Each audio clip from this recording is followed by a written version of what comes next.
YouTube, Plumpy Man here, just doing a little video like I do. Today, just doing a score that I made. Actually did a trade. Picked this thing up here a while back. Did a video earlier. I'm sure you guys seen it. It's a Stoeger 3500. I just did some cleaning up on it and did some modifications to it, stuff like that. But when you seen it the first time, it was full camo. Like I said, it had one of the mossy oak vinyl wraps on it, is all it was. And I got to noticing, and because my dad used the gun for goose hunting and duck hunting basically, and if you know anything about goose hunting or duck hunting, that's pretty rough on guns, especially if you don't take care of them. My dad doesn't really take care of his guns. I usually am the one that takes care of them for him after the season's over, stuff like that. But I'll go ahead and show you it, what I did to it, and talk about it or whatever. But this is it right here. Hopefully you guys see that just fine. I don't know if it'll show up right there, but you can see it. Hopefully the 3500. I'm hoping that's showing up. I don't know if you can see it or not. But what I did was pretty much, I didn't know you're supposed to, but after I got done, I found out it was a lot easier if you did it that way, and obviously I didn't know that. But if you heat up the gun, these vinyl wraps are supposed to peel off like relatively super easy, and I didn't know that, so I just went to town and started peeling it off because I started noticing some rust up here around the vent rib and a couple different spots. So I thought it was rusted all through here, so I started peeling it off where all the metal was. I'm not too worried about the stock because it's composite anyway. It's the black composite. So I went and started peeling off. I noticed a lot of rust up here around these vent ribs and on this side and this side of the barrel. Matter of fact, I sat and cleaned on this thing for about 7 hours. I took it completely apart, cleaned the inside and out.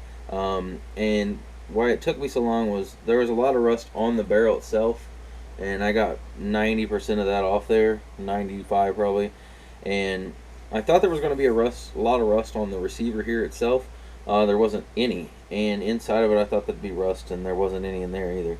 Just a lot of dirt and grime. I cleaned that all out and took my time on it, but since I didn't heat up the vinyl wrap by taking it off, which I don't recommend, just me personally, it does look good if you do it right. It doesn't look bad at all with the vinyl wrap on it, but me personally, don't ever put one on a gun because it's just not worth it. Just buy the gun, pay the extra $100 or whatever it costs to get the gun that's already manufactured in that camo that you want. But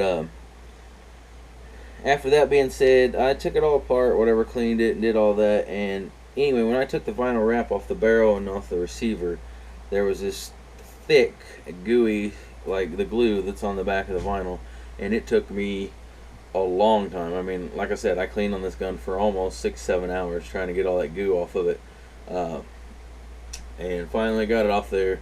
The bulk part of it, I'm hoping you can see this. There was a lot of rust up, like I said, up under these vent ribs and all.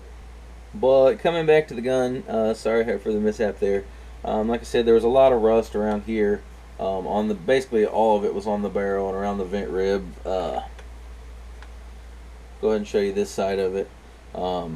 It was covered basically all the way from here all the way up underneath here, and I sat and scrubbed and scrubbed. With some, matter of fact, I used some hops number 9 is all I used, and some cleaning patches, and I just scrubbed and scrubbed the rust off of it and then oiled it back down. There's still one spot under here that's kind of perturbing me under the vent rib down here on the end, but the rest I got off, as you can see. But that's it. Shoots 3.5, 12 gauge 3.5. Shoots 2 3/4, 3 inch, or 3.5 inch shells. Pretty good gun, honestly. I can't complain about it. Weird thing about these things, you gotta have this pressed, and it'll lock that back. And say the tube, you got the tube loaded up on these things, because they got this new inertia driven system just like the Benelli's, and so what you do to get it going is you can have the tube completely full in here, and you can jack this back 100 times and it won't load nothing in there. Once you got it loaded up through here, you pop this switch right here, click, and then as soon as you do that, it'll lock back and it'll eject a shell in there, and then from then on out, Uh, Once you do that, boom, you're ready to go. Boom, boom, boom. As soon as you pull the trigger, it'll keep loading them. That's the one weird thing you got to get used to with Stoegers or Benelli, stuff like that. But um, all in all, great gun. I think I made out like a bandit on it still. And a matter of fact, after I got it all done and I'm leaving the wrap on here and on the butt, I think it looks a lot better like this, me personally. That's just me. But let me know what you guys think. I'd like to get your opinion on it and stuff like that. But me personally, I think with the camo forend and the buttstock and just leaving this black, I think it looks 1,000 times better than all camo. That's just me personally. And plus, it was bugging me that had all that rust on it, but I got that off there. But yeah, that's it. That's the update on it. Let me know what you guys think. Thanks.